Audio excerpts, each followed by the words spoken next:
My name is Shinichi, Yokohama. Hello, everybody. I feel very, very honored to be a speaker this evening. And this evening in Japan time, but this afternoon in Israel time.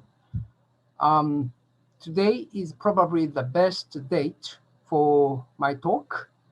That is the cybersecurity and Olympic Games. Because the Olympic Games opening ceremony will take place here in Tokyo in 4 days, this Friday. Um, Before jumping onto the topic, I just want to make a comment on the relationship between the Israel and NTT. NTT is strongly committed to be linked to the cybersecurity ecosystem of Israel, and we actually launched NTT Israel just this month, July 1st. This is a testimony of NTT Corporation that we have a strong commitment to be associated with the Israel cybersecurity community. And I look forward to a stronger collaboration between two of us. And with that, let me share some slides. I hope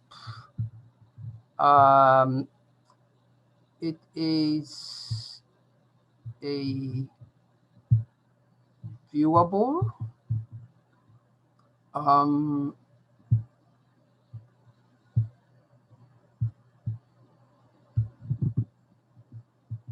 Sorry, I tried to put it on the presentation mode. I think it is seeable. So my topic is about the cybersecurity and the Olympic Games today. Tokyo 2020, yes, we still call it Tokyo 2020 as a nickname, although it was postponed from 2020 to 2021. But our aspiration is making this Olympic as the most innovative Olympic Games ever. And I share some examples. This is one example of where spectators can enjoy the augmented reality by using the 5G technologies. They wear goggles, and in the swimming pool, they of course see the swimmers, but they also are able to see which swimmers are taking the which lane, and also you see some yellow line which shows the world record line. This is an example of augmented reality. Another example is a multi-angle viewing. If we apply multi-angle viewing to golf, the spectators can enjoy the players' spectacular performance from whatever angles they want to see the golfers. And with the tablets, they can enjoy the personalized views. As example was an ultra-large screen if it applied to sailing. Sailing, as you can imagine, taking place far away from the coast in the sea. So they cannot see the sailing boats. But if we can use again 5G technology and transmit the what is battle taking place in the sea to close to the coast, large screen, the spectators do not need the binocular, and they can enjoy the sailing competition from the land space. These were the planned applications of the innovative technology to these competition games. And one more example, we were expecting lots of international tourists to the city of Tokyo, and we supposed some of them may be handicapped people. So there was a plan that the thousands of volunteers collected information about which path from one location to another location is the best, most convenient path for the handicapped people. This web application is already available. And having said that, as most of you may know, the committee, due to the COVID pandemic, decided most of the games are conducted without the spectators. So we lost the spectators, but we still use 5G technology for the athletes. For example, in the village for the athletes, there's a space where the athletes can enjoy 5G connectivities. And also for the media people, we use the local 5G in the stadium so that the media people can freely use 5G connectivities wherever they are in the main stadium. But nonetheless, I'm expecting that rather than the direct spectators, billions of people worldwide will need to enjoy the Olympic performance by looking at the internet or TV, which means that these Olympic Games will be the most network-intensive global event ever. I have to confess that as a local network service provider for the Olympic Games, NTT is responsible for a high-quality network service, and this puts us a lot of, burden to secure the connectivity. Let's look at the, some, examples of the past Olympic Games cyber attacks. In the Rio 2016, there was a gigabytes class DDoS, and there was also a hacktivist campaign against the government. And many of you may remember in Pyeongchang 2018, the official website went offline and the opening ceremony was interrupted. They also prevented the accessing and printing the tickets systems. And the attacks is not only during or even before the Olympic Games, even in between the games, there's an attack, a systematic attack for the anti-doping organizations. And some of the athletes' personal information were stolen and put on the internet. So who should we protect? Athletes center top is obviously the most important stakeholders, but not only the athletes.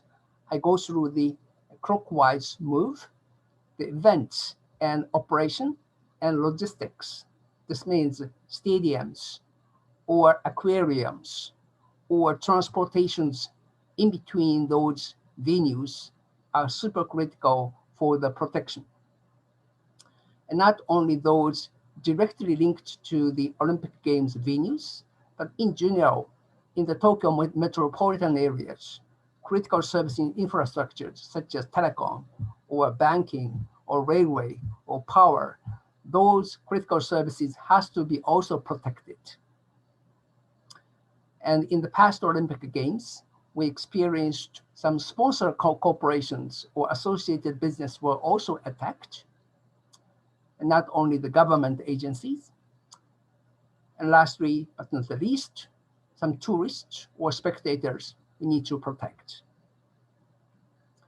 Although we don't have a lot of spectators, we need to protect the other stakeholders for the Olympic Games. I personally became the CISO of NTT back in 2018, about 3 years ago. And I tell you a story. I mean, this is the most frequently asked question to me. So Shinichi, it is XX months until the opening. Are you ready? So simply put, many people, not only my Japanese friends, but also the international friends asked me that, are you ready? This was the most frequently asked question. And my answer, the Tokyo Olympic Games was decided back in 2013. So it's already 8 years ago. And since then, what happened? The OCOG stands for the organizing committee for the Olympic Games for Tokyo. It was launched right after the Tokyo was elected. And then NTT was awarded as the local gold sponsorship status back in 2015. Yes, The game starts this Friday. However, the tickets online sales started more than 2 years ago. And as of today, there's a torch relay going around in Japan. So torch relay application was also done about 2 years ago. In other words, the competition starts in 4 days. However, the cybersecurity work has been in place back in 2013, 2014, 2015, those years. So we have been working already for years on cybersecurity. And for these efforts, not only the Olympic experience is helpful, any type of global big events, cyber attacks, we have to anticipate. One example is this one. Back in 2016, Japan hosted a G7 summit in the island of Shima. You may think that Olympic Games and G7 are totally different, but it's actually very similar from the viewpoint of cyber protection. Key venues, we have to protect the venues, summit venues, and this is equivalent to the stadiums. And we have International Press Center. This is also equivalent in the case of the Olympic Games, the International Press Centers. And we have to protect the hotels, that's the athletes' village. And we also have to protect the airport and key transportation between the airport and the island. All these are quite similar to protecting the Olympic Games. And in other words, by helping those global events, the NTT has accumulated knowledge and experience how to securely protect and guard those global big events. In the case of the Tokyo 2020, it's much more complex actually, and we have to co-work with multiple stakeholders. The little bit dark blue 2 bubbles are key stakeholders. The first one is event host, that's Olympic Committee. We have to commit to the protection of the game itself. But the second bubble is also important because we, as a network service provider, we need to provide the network service to the power grids or railway transportations, those other critical infrastructure services, and they are our clients. And in order to achieve these 2 commitments, we need to collaborate with multiple stakeholders. We need to co-work with other network service providers. We need to co-work with other critical service providers, and also security organizations, both domestic and international, and also with the government. And this government also covers both national governments and local governments, and sometimes with international governments. Quite complex stakeholder management and stakeholder collaboration is in place to make the Olympic Games or other big global big events secure. Now, it's Monday, and the opening ceremony is on July 23rd, so it's 4 days to go. But in fact, some of the game competition starts 2 days earlier on 21st, so it's 2 days to go. I went to the stadium and took these pictures, and the stadium is waiting for the athletes, and the global competition will take place in the city of Tokyo soon. So what is our success? The success of athletes is to deliver the supreme performance. And success of the media is exciting photos and reports. Broadcasting, it is moving pictures to deliver to the worldwide audience. For the NTT technology providers, our success is actually, I believe it is silence. Technology provides silence to the global big events. That's our definition of success. With that, I'd like to open the floor to the question. Thank you very much. Excellent. Thank you, Mr. Yokohama. Marvelous presentation. And yes, we have some questions for you. And let me start with the first question, please. So I'm reading it here from the audience. So the first question that arrived is the following. The next Summer Olympic Games are in Paris in 2024. And the next one after is in Los Angeles in 2028. If you, from your experience until now for the preparation, if you have the opportunity to advise the Paris organizer and also the Los Angeles organizer from what you are currently facing, what will be your advice, please? Well, thank you for the excellent question. Looking back, what NTT has been doing over the last maybe 3-4 years, my biggest advice to the Paris or Los Angeles is enhance the international global collaborations. You tend to focus on the local collaborations with the national governments and also local communities, but in reality, the cyber threat environment is global. And unfortunately, most of the attacks are coming from out of the country. In the case of Tokyo, yes, we provide a network connectivity to the Tokyo Olympic Games, but our network service is connected to the global backbone. And the attacks are coming from somewhere different countries.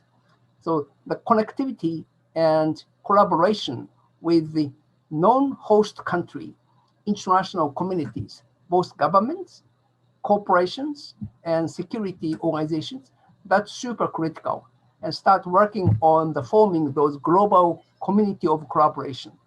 That's my advice. Excellent. Thank you.